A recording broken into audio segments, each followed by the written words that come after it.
हर शिक्षक ने भरा है हमारे जीवन में कोई ना कोई रंग।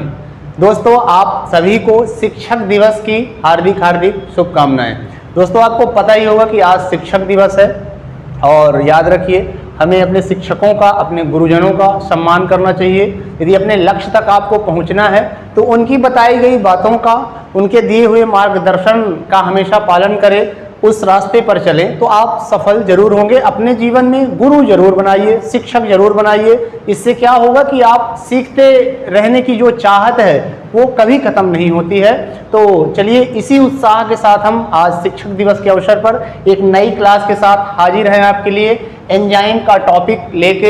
एंजाइम के बारे में आज हम फिर से डिटेल से पढ़ेंगे। एंजाइम का याद रखिएगा कि एंजाइम से कैसे प्रश्न बनते हैं एग्जाम में, क्या क्या चीज़ें पूछी जाती हैं, इनको सारा कुछ इसमें डिस्कस हम कर लेते हैं। तो पहले हम देख लें एंजाइम की परिभाषा। आखिर एंजाइम होते क्या हैं, किस पदार्थ से बने होते हैं, इनका मानव शरीर में क्या कार्य होता है। तो याद रखिएगा, जो एंजाइम होते हैं इनका कार्य क्या होता है।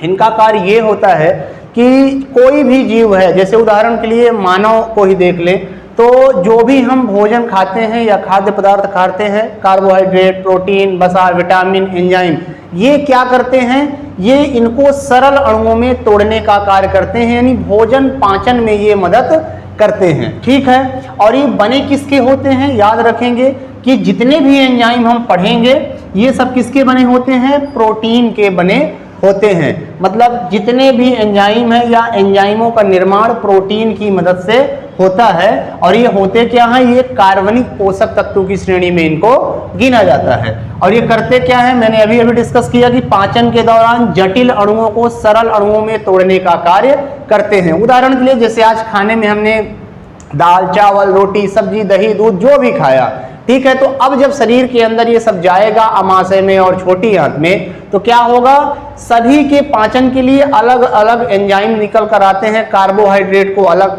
एंजाइम पाचन करेगा, वसा को पाचन करने वाला एंजाइम अलग होगा, और इस प्रकार से जितने भी हैं प्रोटीन के लिए एंजाइम अलग होगा। तो ये क्या करते हैं, पाचन के लिए मदद करते हैं, या जटिल अणुओं को, जो भी खाद्य पदार्थ होता है उसके जटिल अणुओं को सरल अणुओं में तोड़ने का कार्य करते हैं। ठीक है, उदाहरण के लिए हमने कुछ एंजाइम लिखे हुए हैं, ध्यान से देखिए। एग्जाम में प्रश्न यही होता है, कुछ ही एंजाइम का नाम आपको दे देगा। जैसे ट्रिप्सिन का नाम दे दिया, पूछ लिया ट्रिप्सिन किसका पाचन करता है, तो याद रखेंगे जो ट्रिप्सिन होता है ये प्रोटीन का पाचन करता है। तो ये आपको किसी भी एंजाइम का नाम एग्जाम में दे सकता है और पूछ लेगा कौन सा एंजाइम किसका पाचन करता है। ठीक है, जैसे ये नाम हमने लिखा हुआ है, पेप्सिन, रेनिन, ट्रिप्सिन और इरिप्सिन। तो याद रखेंगे ये किसका पाचन करते हैं, प्रोटीन का। अर्थात जब भी हम दलहन वाली चीजें खाते हैं या प्रोटीन युक्त चीजें खाते हैं जिनमें प्रोटीन भरपूर मात्रा में पाया जाता है, दलहन हो गया और सोयाबीन हो गया, सोयाबीन से संबंधित जो भी उत्पाद होते हैं उनको खाते हैं, और जिसमें भी प्रोटीन पाया जा रहा है, दूध में प्रोटीन पाया जा रहा है तो दूध में, है ना। तो जिस चीज में प्रोटीन पाया जा रहा है, तो फिर कौन कौन से एंजाइम होंगे जो कि अमाशय और छोटी आंत से निकल कर आएंगे, पेप्सिन, रेनिन, ट्रिप्सिन और इरिप्सिन। अब इसके विषय में हम डिटेल में अगली क्लासेस में देखेंगे कि कौन से एंजाइम किस अंग से या किस भाग से निकल कर आता है। अभी एंजाइम में आपको केवल यही पढ़ना है कि कौन सा एंजाइम किस चीज का पाचन करता है। तो याद रखिएगा, इसको याद करने का छोटा सा तरीका है कि जितने भी एंजाइम लिखे हुए हैं ना, पेप्सिन, रेनिन, ट्रिप्सिन और इरिप्सिन, ये सब में देखिए ध्यान से, यदि इन शब्द सब में लगा हुआ है, ठीक है, और प्रोटीन में भी लास्ट में इन शब्द लगा हुआ है। तो जितने भी इन वाले एंजाइम होते हैं वो सब किसका पाचन करते हैं, प्रोटीन का पाचन करते हैं। ठीक है, अब एक और एंजाइम है टाइलिन एंजाइम, और दूसरा है एमाइलेज। ठीक है, तो याद रखेंगे जो टाइलिन एंजाइम और एमाइलेज होता है ये किसका पाचन करते हैं, कार्बोहाइड्रेट यानी शर्करा का पाचन करते हैं। और टाइलिन एंजाइम से आपको याद होगा कि जो हमारा लार होता है मानव शरीर में, माउथ में जो लार पाया जाता है, इसमें टाइलिन एंजाइम पाया जाता है। ठीक है, तो टाइलिन और एमाइलेज के यदि नाम आपको देता है तो आपको कार्बोहाइड्रेट, इसको हम शर्करा, स्टार्च या मंड के नाम से भी जानते हैं। तो ये दोनों एंजाइम किसका पाचन करते हैं, कार्बोहाइड्रेट का पाचन करते हैं। तीसरा एक एंजाइम मैंने तीसरा फैक्ट लिखा है, वसा के पाचन के लिए कौन सा एंजाइम? लाइपेज। जो भी वसा वाली चीजें हम खाते हैं, मैंने पिछली क्लासेस में देखा था कि वसा क्या होती है, यानी ऑयल वाली जितनी भी चीजें हम खाते हैं, ठीक है, तो उसमें जो वसा पाई जा रही है, उसमें जो ऑयल की मात्रा पाई जा रही है, उसको पाचन करने के लिए लाइपेज नामक एंजाइम निकल कर आता है और किसका पाचन करता है? वसा को छोटे छोटे अणुओं में तोड़ देता है। ठीक है, इससे संबंधित कुछ और फैक्ट देखिए लिखे हुए हैं। एंजाइम मानव शरीर के 37 डिग्री सेल्सियस तापमान पर ये सर्वाधिक क्रियाशील होते हैं, यानी सर्वाधिक कार्य करते हैं। अब ध्यान से समझिएगा कि जो मानव शरीर का तापमान होता है, कितना होता है? मानव शरीर के तापमान जो होता है वो 37 डिग्री होता है। ठीक है, अब इस टेम्परेचर पे जो पाचन की क्रिया है वो बहुत अच्छी चलती है। यदि अभी आप स्वस्थ हैं बढ़िया से, तो पाचन आप कुछ भी खा रहे हैं, यदि है ना, दाल चावल रोटी सब्जी, है ना, पिज्जा बर्गर, जो भी आप खा रहे हो, तो उसमें जो 37 डिग्री ताप बना हुआ है, तो उसमें डाइजेशन यानी पाचन की क्रिया बहुत अच्छे से होगी।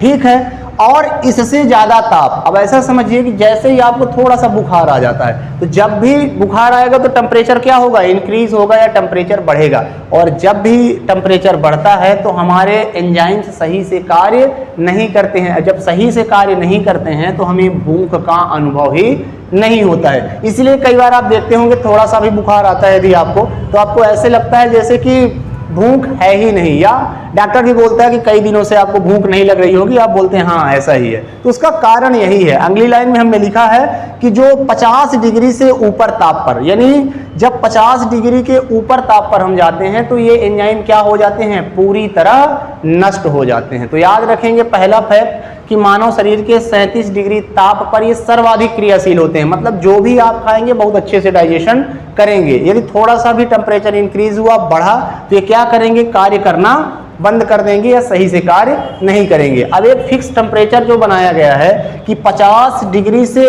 ऊपर के ताप पर यह एंजाइम क्या हो जाते हैं? नष्ट हो जाते हैं, एवं 10 डिग्री ताप या इससे नीचे ताप पर निष्क्रिय हो जाते हैं। अब दो चीजें हैं यहाँ हैं, पहला नष्ट हो जाना, दूसरा निष्क्रिय हो जाना। नष्ट होना मतलब जो भी उसका अस्तित्व था वो क्या हो गया? समाप्त हो गया हमेशा हमेशा के लिए। और जो निष्क्रिय शब्द रखा गया है, तो याद रखेंगे निष्क्रिय में क्या होता है? कुछ समय के लिए ये डीएक्टिवेट होते हैं। अब इसको ऐसा समझिए कि जो भी खाद्य पदार्थ होते हैं, प्रत्येक खाद्य पदार्थ में कुछ ना कुछ जीवाणु पाए जाते हैं। ठीक है, कुछ जो जीवाणु पाए जा रहे हैं उनके शरीर में जो भी एंजाइम पाया जा रहा है, तो वो करते क्या हैं? जैसे उदाहरण के लिए ऐसा समझिए कि आपने दुकान में या ढाबों में अक्सर देखा होगा या होटल में देखा होगा कि आपको भोजन गर्मा गर्म देते हैं, है ना। उसका कारण क्या है? वो बार बार एक बार सुबह बना लिए, है ना, और भोजन को क्या करते रहते हैं? बार बार ताप देते रहते हैं या टेम्परेचर उसमें देते रहते हैं या इंक्रीज करते रहते हैं। ऐसा करने से क्या होगा? ऐसा करने से ये होगा कि जो उस खाद्य पदार्थ में एंजाइम पाया जा रहा है, तो क्या हो जाएगा? 50 डिग्री से ऊपर का ताप दे देंगे तो वो एंजाइम नष्ट हो जाएगा। जब एंजाइम नष्ट हो जाएगा तो संबंधित खाद्य पदार्थ का पाचन या उसको ग्रहण नहीं करेगा, और जो एंजाइम्स जीवाणु होते हैं ये क्या करते हैं? उसी खाद्य पदार्थ का ग्रहण करते हैं और उत्सर्जन के रूप में क्या निकालते हैं? अम्लीय माध्यम छोड़ते हैं। इसीलिए आप देखते होंगे कि अधिक समय तक ये भोजन को रख दिया जाए, है ना, उसको टेम्परेचर ना दिया जाए या उसको बार बार गर्म ना किया जाए, तो क्या हो जाता है? उसमें खट्टेपन का अनुभव होने लगता है। ठीक है, अक्सर ये बात गर्मी में आप देखते होंगे कि यदि उसको सही से बार बार गर्म ना किया जाए तो दाल है या सब्जी है तो क्या हो जाती है? खराब हो जाती है या उसमें खट्टेपन का अनुभव आ जाता है। ठीक, दूसरा आप ये देखे होंगे कि जैसे कुछ खाद्य पदार्थ जैसे मिठाई है और क्या बोलते हैं, केक है, या और भी जो कई बिस्किट हैं, है ना, ऐसी चीज़ों को क्या करते हैं? अब उनको तो गर्म किया नहीं जा सकता है कि उनके जिसमें जो जीवाणु पाए जा रहे हैं उसके शरीर के एंजाइम को नष्ट किया जा सके। तो दूसरा तरीका क्या होता है कि उसको आप 10 डिग्री सेल्सियस ताप या उससे नीचे ताप पर क्या कर दो? ठंडा कर दो। तो क्या हो जाएगा? जो उसमें एंजाइम पाए जा रहे हैं तो क्या हो जाएंगे? कुछ समय के लिए निष्क्रिय हो जाएंगे, तो खाद्य पदार्थ जो है वो सुरक्षित रहेगा। ठीक है, तो एंजाइमों में दो चीजें याद रखिएगा आप, टेम्परेचर की पहला 50 डिग्री या उससे ऊपर का ताप हम यदि रखते हैं तो एंजाइम क्या हो जाते हैं? पूरी तरह नष्ट हो जाते हैं।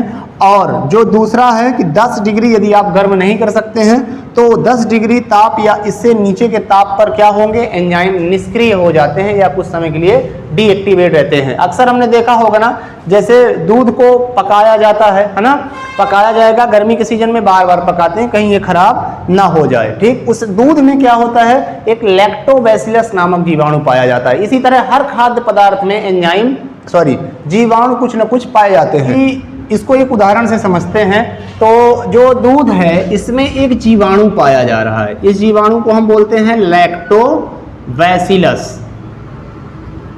ठीक, ये लैक्टोबैसिलस ये क्या करता है कि लैक्टोबैसिलस नामक जीवाणु दूध को ग्रहण करता है और उसमें उपस्थित जो एंजाइम होते हैं ना उस जीवाणु के शरीर में या बॉडी में, वो क्या करेंगे, दूध का वो पाचन करेंगे और पाचन के बाद जो उत्सर्जन के रूप में या लार्वा के रूप में लैक्टिक अम्ल छोड़ते हैं। क्या छोड़ते हैं, लैक्टिक अम्ल। ध्यान रखिएगा, कई बार एग्जाम में यही क्वेश्चन पूछ देता है कि दूध में कौन सा जीवाणु पाया जा रहा है, तो दूध में लैक्टोबैसिलस नामक जीवाणु पाया जा रहा है जो दूध को ग्रहण करता है और पाचन के बाद क्या छोड़ता है, लैक्टिक अम्ल छोड़ता है ना। और दही में लैक्टिक अम्ल पाया भी जाता है। तो ये होता क्या है, अब दूध को मान के चलिए यदि खराब होने से बचाना है तो हम दो चीजें करते हैं, या तो दूध को गर्म करते हैं है ना, उबालते हैं या बॉयल करते हैं।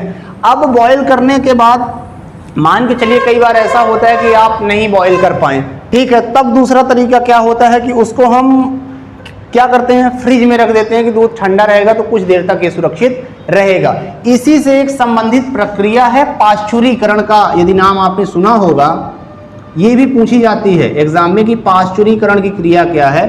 इसका प्रतिपादन सर लुईस पाश्चर ने किया था। इसमें इन्होंने बताया, आज जो आप देखते होंगे कि पैकेट वाले दूध आते हैं है ना, वो केवल पाश्चुरीकरण क्रिया से संबंधित ही प्रक्रिया अभी भी की जाती है। वही पाश्चुरीकरण जो सर लुईस पाश्चर ने बताया था, उसी के माध्यम से पैकिंग होती है और जगह जगह तक, एक स्थान से दूसरे स्थान तक पहुंचाना संभव होता है। ठीक, इसमें क्या करते हैं, दूध को पहले उबाला जाता है, खौलाया जाता है या बॉइलिंग की जाती है। कहाँ तक, 50 डिग्री से ऊपर का ताप रखा जाएगा, जिससे दूध में जो लैक्टोबैसिलस जीवाणु है ये क्या हो जाएगा, जो इसके बॉडी में जो एंजाइम्स पाए जा रहे हैं ये पूरी तरह क्या हो जाएंगे, नष्ट हो जाएंगे। मान के चलिए यदि ऐसा हुआ कि नष्ट नहीं हो पाए, कुछ मात्रा में बच गए, तो एक दूसरी प्रक्रिया होती है कि इसको फिर ठंडा किया जाएगा 10 डिग्री से नीचे के ताप है ना। तो जो दूध के लिए रखा गया है ताप 4 से 5 डिग्री पाश्चुरीकरण में रखा गया है कि लगभग 4 डिग्री सेल्सियस ताप पर इसको ठंडा कर दिया जाएगा। और इसी ताप पर बनाए रखते हुए जो दूध डेयरी वाली गाड़ियां भी आती हैं उसमें भी आप देखते होंगे कि उस टेम्परेचर को मेंटेन करने के लिए वो सब सिस्टम पूरा उनका लगा रहता है। और 4 डिग्री सेल्सियस तापमान पर दूध को सदैव रखते हैं, पैकेट वाले दूध को, जिससे दूध क्या होता है, खराब नहीं होता। मतलब उसमें जो लैक्टोबैसिलस नामक जीवाणु है, पहले हमने 50 डिग्री से ऊपर का तापमान देकर क्या किया, उसको नष्ट किया। ठीक है, फिर दूसरी प्रक्रिया हमने 10 डिग्री से नीचे रखा, जिससे दूध में जो ये लैक्टोबैसिलस नामक जीवाणु पाया जा रहा है, इसके शरीर में पाए जाने वाले एंजाइम क्या हुए, पूरी तरह निष्क्रिय ही रहे आए। ठीक है, तो यही पाश्चुरीकरण की प्रक्रिया भी कहलाती है। इसी प्रकार हम सारे खाद्य पदार्थों को करते हैं, या तो हम गर्म करते हैं, ठीक है, या तो हम क्या करते हैं, फ्रिज में रखते हैं या ठंडे माध्यम में रखते हैं, जिससे जो जीवाणु पाया जा रहा है तो उसके शरीर में पाए जाने वाले एंजाइम या तो नष्ट हो जाएंगे या तो कुछ समय के लिए निष्क्रिय रहेंगे। ठीक है, तो याद रखिएगा, जितने भी हमने क्वेश्चन पढ़े हैं, जितने भी जानकारी इससे आज हम लोगों ने देखी है, एग्जाम में क्वेश्चन बनते हैं एंजाइम से। और इस वीडियो को पूरा आप लोग देखिएगा। इसमें यदि आप लोगों को कुछ समझ में ना आया हो तो आप कमेंट बॉक्स में पूछ सकते हैं, क्वेरी कर सकते हैं।